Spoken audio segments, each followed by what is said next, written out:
योगी श्री जी कृष्ण रेड्डी जी, श्रीमान डॉक्टर रामेश्वर राव जी,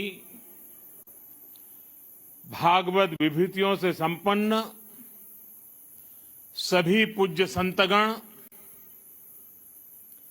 देवी और सज्जनों, आज मां सरस्वती की आराधना के पावन पर्व वसंत पंचमी का शुभ अवसर है। मां शारदा की विशेष कृपा अवतार श्री रामानुजाचार्य जी की प्रतिमा इस अवसर पर स्थापित हो रही है। मैं आप सभी को वसंत पंचमी की भी शुभकामनाएं देता हूं। मैं मां सरस्वती से ये प्रार्थना करता हूं कि जगतगुरु रामानुजाचार्य जी का ज्ञान विश्व का पथ प्रदर्शन करे। साथियों, हमारे यहां कहा गया है, ध्यान मूलम गुरु मूर्ति, ध्यान मूलम गुरु मूर्ति, अर्थात हमारे गुरु की मूर्ति ही हमारे ध्यान का केंद्र है, क्योंकि गुरु के माध्यम से ही हमारे लिए ज्ञान प्रकट होता है। जो अबोध है हमें उसका बोध होता है। अप्रकट को प्रकट करने की ये प्रेरणा, सूक्ष्म को भी साकार करने का ये संकल्प, यही भारत की परंपरा रही है। हमने हमेशा उन मूल्यों और विचारों को आकार दिया है जो युगों युगों तक मानवता को दिशा दिखा सके। आज एक बार फिर जगत गुरु श्री रामानुजाचार्य जी की इस भव्य विशाल मूर्ति के जरिए भारत मानवीय ऊर्जा और प्रेरणाओं को मूर्त रूप दे रहा है। रामानुजाचार्य जी की यह प्रतिभा उनके ज्ञान, वैराग्य और आदर्शों की प्रतीक है। मुझे विश्वास है ये प्रतिभा न केवल आने वाली पीढ़ियों को प्रेरणा देगी, बल्कि भारत की प्राचीन पहचान को भी मजबूत करेगी। मैं आप सभी को, सभी देशवासियों को और पूरे विश्व में फैले रामानुजाचार्य जी के सभी अनुयायियों को इस शुभ अवसर पर अनेक अनेक बधाई देता हूं। साथियों, अभी मैं 108 दिव्य देशम मंदिरों के दर्शन करके आ रहा हूं। आलवार संतों ने जिन 108 दिव्य देशम मंदिरों का दर्शन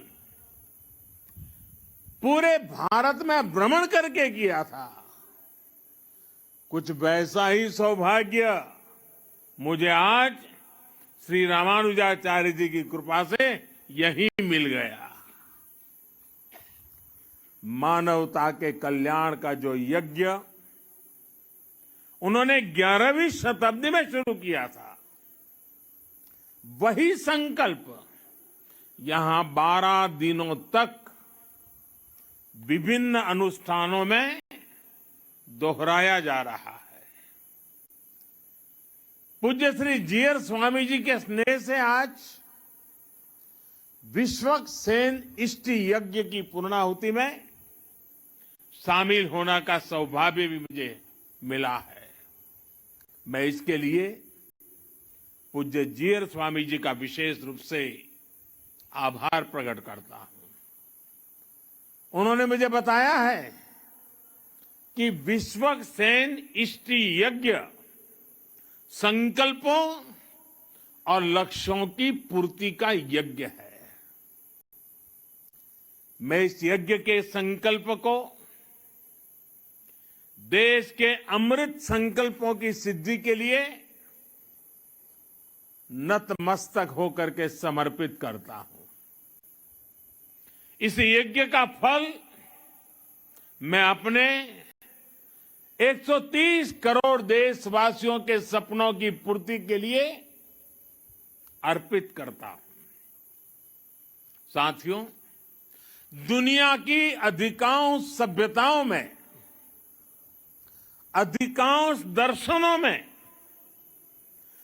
किसी विचार को या तो स्वीकार किया गया है या फिर उसका खंडन किया गया है। लेकिन भारत एक ऐसा देश है जिसके मनीषियों ने ज्ञान को खंडन, मंडन, स्वीकृति, अस्वीकृति इससे ऊपर ही उठा करके देखा, स्वयं उससे ऊपर उठे, दिव्य दृष्टि से उस विवाद को देखा। हमारे यहां अद्वैत भी है और द्वैत भी है, और इन द्वैत अद्वैत को समाहित करते हुए श्री रामानुजाचार्य जी का विशिष्टाद्वैत भी हमारे लिए प्रेरणा है। रामानुजाचार्य जी के ज्ञान की एक अलग भव्यता है। साधारण दृष्टि से जो विचार परस्पर विरोधाभासी लगते हैं, रामानुजाचार्य जी उन्हें बड़ी सहजता से एक सूत्र में पिरो देते हैं। उनके ज्ञान से, उनकी व्याख्या से सामान्य से सामान्य मानवी भी उससे जुड़ जाता है। आप देखिए, एक और रामानुजाचार्य जी के भाष्यों में ज्ञान की पराकाष्ठा है, तो दूसरी ओर वे भक्ति मार्ग के जनक भी हैं। एक और वो समृद्ध संन्यास परंपरा के संत भी है, और दूसरी ओर गीता भाष्य में कर्म के महत्व को भी अत्यंत उत्तम रूप में प्रस्तुत करते हैं। वो खुद भी अपना पूरा जीवन कर्म के लिए समर्पित करते रहे। रामानुजाचार्य जी ने संस्कृत ग्रंथों की भी रचना की और तमिल भाषा को भी भक्ति मार्ग में उतना ही महत्व दिया। आज भी रामानुज परंपरा के मंदिरों में थिरुप्पावाई के पाठ के बिना शायद ही कोई अनुष्ठान पूरा होता हो। साथियों, आज जब दुनिया में सामाजिक सुधारों की बात होती है, प्रगतिशीलता की बात होती है, तो माना जाता है कि सुधार जड़ों से दूर जाकर ही होगा। लेकिन जब हम रामानुजाचार्य जी को देखते हैं तो हमें एहसास होता है कि प्रगतिशीलता और प्राचीनता में कोई विरोध नहीं है। ये जरूरी नहीं है कि सुधार के लिए अपनी जड़ों से दूर जाना पड़े, बल्कि जरूरी ये है कि हम अपनी असली जड़ों से जुड़े, अपनी वास्तविक शक्ति से परिचित हो। आज से 1000 साल पहले तो रूढ़ियों का दबाव, अंधविश्वास का दबाव कल्पना के बाहर कितना ज्यादा रहा होगा, लेकिन रामानुजाचार्य जी ने समाज में सुधार के लिए समाज को भारत के असली विचार से परिचित करवाया। उन्होंने दलितों, पिछड़ों को गले लगाया। उस समय जिन जातियों को लेकर कुछ और भावना थी, उन जातियों को उन्होंने विशेष सम्मान दिया। यादवगिरी पर उन्होंने नारायण मंदिर बनवाया, जिसमें दलितों को दर्शन पूजन का अधिकार दिया। रामानुजाचार्य जी ने बताया कि धर्म कहता है न जाति ही कारणम लोके गुणाः कल्याण हेतव, अर्थात संसार में जाति से नहीं, गुणों से कल्याण होता है। रामानुजाचार्य जी के गुरु श्री महापूर्ण जी ने एक बार दूसरी जाति के अपने एक मित्र का अंतिम संस्कार किया था। उस समय रामानुजाचार्य जी ने लोगों को भगवान श्री राम की याद दिलाई थी। उन्होंने कहा कि अगर भगवान राम अपने हाथों से जटायु का अंतिम संस्कार कर सकते हैं, तो फिर भेदभाव वाली सोच का आधार धर्म कैसे हो सकता है? ये अपने आप में बहुत बड़ा संदेश है। साथियों, हमारी संस्कृति की विशेषता रही है कि सुधार के लिए हमारे समाज के भीतर से ही लोग निकलते हैं। युगों से देखते आइए, समाज में जब भी कुछ बुराई के तत्व फैलने लगते हैं, कोई न कोई महापुरुष हमारी बीच में से पैदा होता है। और ये हजारों वर्षों का अनुभव है कि ऐसे सुधारकों को हमेशा उनके कालखंड में शायद स्वीकृति मिली हो या न मिली हो, चुनौतियां रही हो या न रही हो, संकट झेलने पड़े हो या न पड़े हो, विरोध भी सहना पड़ा हो, लेकिन उस विचार में, उस तत्व में उतनी ताकत रहती थी, उनका कन्विक्शन इतना जबरदस्त होता था कि वो समाज की बुराइयों के खिलाफ लड़ने के लिए अपनी पूरी शक्ति लगा देते थे। लेकिन जब समाज इसे समझ पाता है, तो जिसका कभी विरोध होता है, उसको स्वीकृति भी उतनी तेजी से मिलती है, सम्मान और आदर भी उतना ही मिलता है। ये इस बात का सबूत है कि बुराइयों के पक्ष में, कुरीतियों के पक्ष में, अंधविश्वास के पक्ष में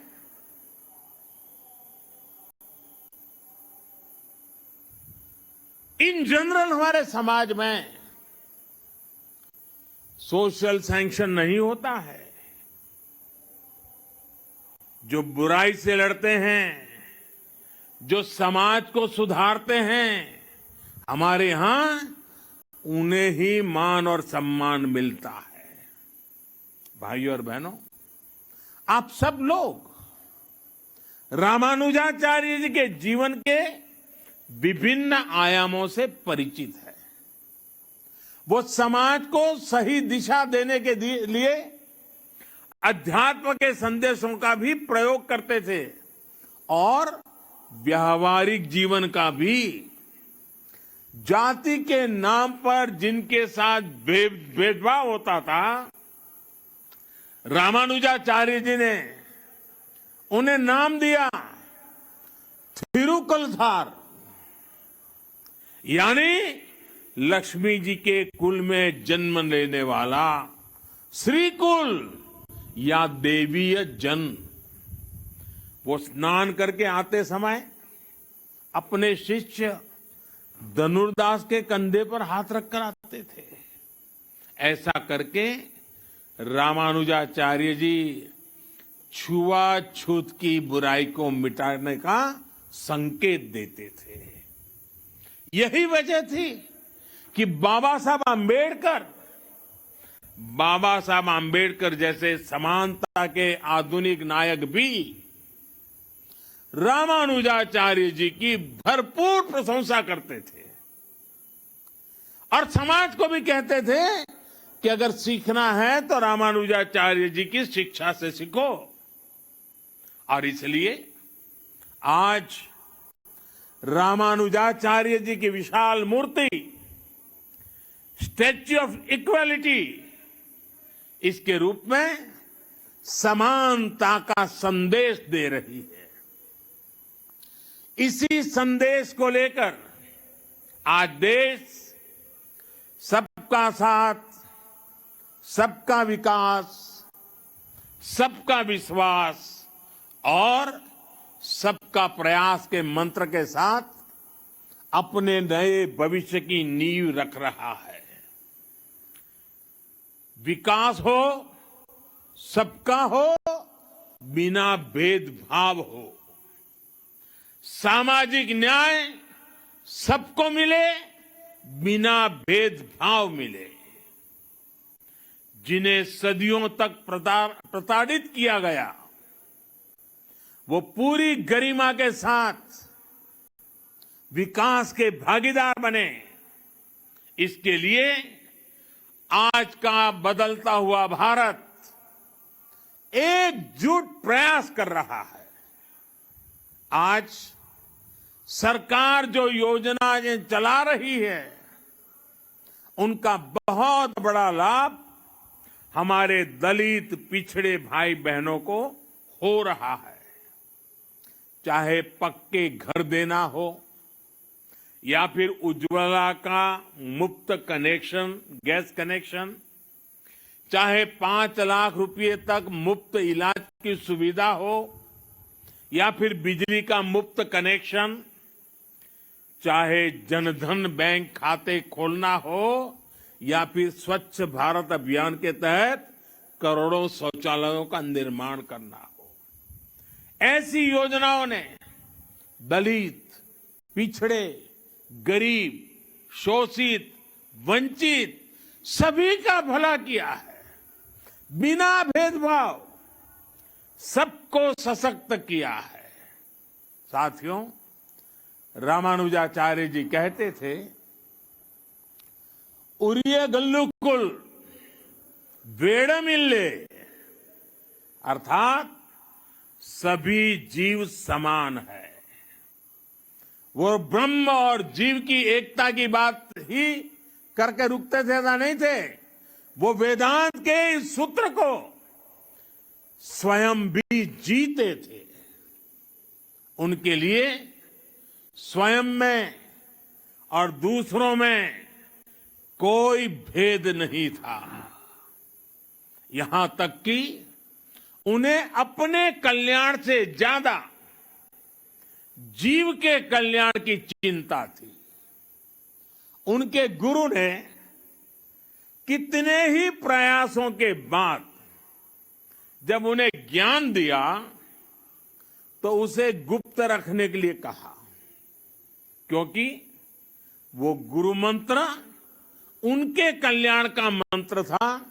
उन्होंने साधना की थी, तपस्या की थी, जीवन समर्पित किया था और इसलिए ये गुरु मंत्र मिला था। लेकिन रामानुजाचार्य जी की सोच अलग थी। रामानुजाचार्य जी ने कहा, पतिश्चे एक एवाहम, पतिश्चे एक एवाहम, नरके गुरु पातकात्, सर्वे गच्छन्तु भवताम कृपया परमं पदम। यानी मैं अकेला नरक जाऊं तो भी कोई बात नहीं, लेकिन बाकी सबका कल्याण होना चाहिए। इसके बाद उन्होंने मंदिर के शिखर पर चढ़कर हर नारी को वो मंत्र सुनाया, हर नर को वो मंत्र सुनाया जो उनके गुरु ने उन्हें उनके कल्याण के लिए दिया था। समानता का ऐसा अमृत रामानुजाचार्य जी जैसा कोई महापुरुष ही निकाल सकता था, जिसने वेद वेदांत का वास्तविक दर्शन किया हो। साथियों, रामानुजाचार्य जी भारत की एकता, भारत की अखंडता का भी एक प्रदीप्त प्रेरणा है। उनका जन्म दक्षिण में हुआ, लेकिन उनका प्रभाव दक्षिण से उत्तर और पूरब से पश्चिम तक पूरे भारत पर है। अन्नामाचार्य जी ने तेलुगु में उनकी प्रशंसा की है। कनकदास जी ने कन्नड़ भाषा में रामानुजाचार्य जी की महिमा गाई है। गुजरात और राजस्थान में अगर आप जाएंगे तो वहां भी अनेक संतों के उपदेशों में रामानुजाचार्य जी के विचारों की सुगंध में महसूस होती है। और उत्तर में रामानंदीय परंपरा के गोस्वामी तुलसीदास जी से लेकर कबीरदास तक हर महान संत के लिए रामानुजाचार्य परम गुरु है।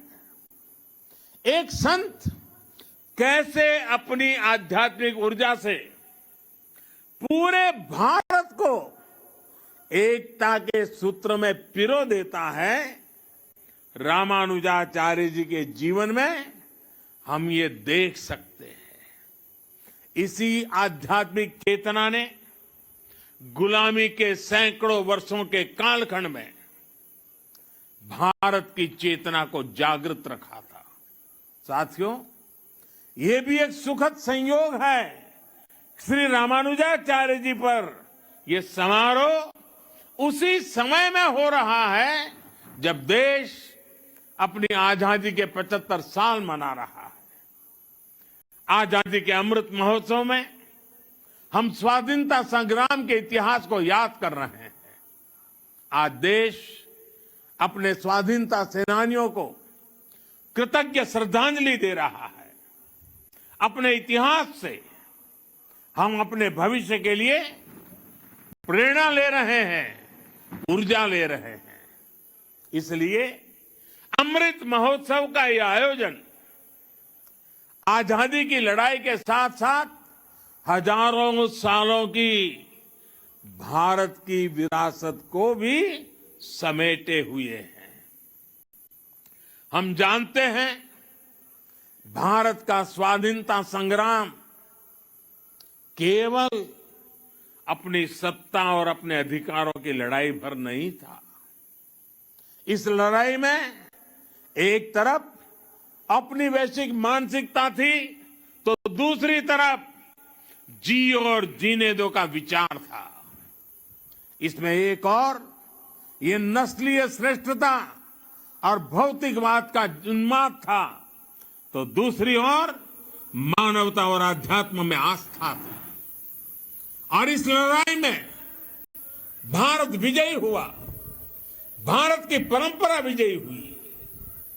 भारत के स्वाधीनता संग्राम में समानता, मानवता और अध्यात्म की वो ऊर्जा भी लगी थी जो भारत को रामानुजाचार्य जी जैसे संतों से मिली थी। क्या हम गांधी जी के बिना अपने स्वाधीनता संग्राम की कल्पना कर सकते हैं? और क्या हम अहिंसा और सत्य जैसे आदर्शों के बिना गांधी जी की कल्पना कर सकते हैं? आज भी गांधी जी का नाम आते ही वैष्णवजन तो तेने रे कहिए, ये धुन हमारे अंतर मन में बजने लगती है। इसके रचयिता नरसिंह मेहता जी रामानुजाचार्य जी की भक्ति परंपरा के ही महान संत थे। इसलिए हमारी आजादी की लड़ाई को जिस तरह हमारी आध्यात्मिक चेतना ऊर्जा दे रही थी, वही ऊर्जा आजादी के 75 साल में हमारे अमृत संकल्पों को भी मिलनी चाहिए। और आज जब मैं भाग्यनगर में हूं, हैदराबाद में हूं, तो सरदार पटेल जी का विशेष उल्लेख जरूर करूंगा। वैसे किशन रेड्डी जी ने अपने वक्तव्य में बड़ा विस्तार से उसके लिए कहा। भाग्यनगर का कौन ऐसा भाग्यशाली होगा, कौन ऐसा हैदराबादी होगा जो सरदार पटेल की दीर्घ दृष्टि, सरदार पटेल का सामर्थ्य और हैदराबाद के आन बान शान के लिए सरदार साहब की कूटनीति को न जानता हो। आज देश में एक और सरदार साहब की स्टैच्यू ऑफ यूनिटी, एकता की शपथ दोहरा रही है, तो रामानुजाचार्य जी की स्टैच्यू ऑफ इक्वालिटी समानता का संदेश दे रही है। यही एक राष्ट्र के रूप में भारत की चिर पुरातन विशेषता है। हमारी एकता सत्ता या शक्ति की बुनियाद पर नहीं खड़ी होती। हमारी एकता समानता और समादर इस सूत्र से सृजित होती है। और साथियों, आज जब मैं तेलंगाना में हूं, तो इस बात का जिक्र भी जरूर करूंगा कि कैसे तेलुगु कल्चर ने भारत की विविधता को सशक्त किया है। तेलुगु कल्चर की जड़ों का विस्तार सदियों में फैला हुआ है। अनेक महान राजा रानियां इसके ध्वजवाहक रहे हैं। सातवाहन हो, काकातिया हो या विजयनगर साम्राज्य, सभी ने तेलुगु संस्कृति की पताका को बुलंद किया। महान कवियों ने तेलुगु संस्कृति को समृद्ध किया है। पिछले वर्ष ही तेलंगाना में स्थित 13वीं शताब्दी के काकातिया रुद्रेश्वर रामाप्पा मंदिर को यूनेस्को विश्व धरोहर स्थल घोषित किया गया है। वर्ल्ड टूरिज्म ऑर्गेनाइजेशन ने पोचमपल्ली को भी भारत के सबसे बेहतरीन टूरिज्म विलेज का दर्जा दिया है। पोचमपल्ली की महिलाओं का हुनर पोचमपल्ली साड़ियां के रूप में विश्व विख्यात है। ये वो संस्कृति है जिसने हमें हमेशा सद्भाव, भाईचारा और नारी शक्ति का सम्मान करना सिखाया है। तेलुगु संस्कृति की इस गौरवशाली परंपरा को आज तेलुगु फिल्म इंडस्ट्री भी पूरे आन बान शान से आगे बढ़ा रही है। तेलुगु सिनेमा का दायरा सिर्फ उतना ही नहीं है जहां तेलुगु बोली जाती है, इसका विस्तार पूरे विश्व में है। सिल्वर स्क्रीन से लेकर ओटीटी प्लेटफॉर्म्स तक इस क्रिएटिविटी की चर्चा छाई हुई है। भारत के बाहर भी खूब प्रशंसा हो रही है। तेलुगु भाषी लोगों का अपनी कला और अपनी संस्कृति के प्रति ये समर्पण सभी के लिए प्रेरणा समान है।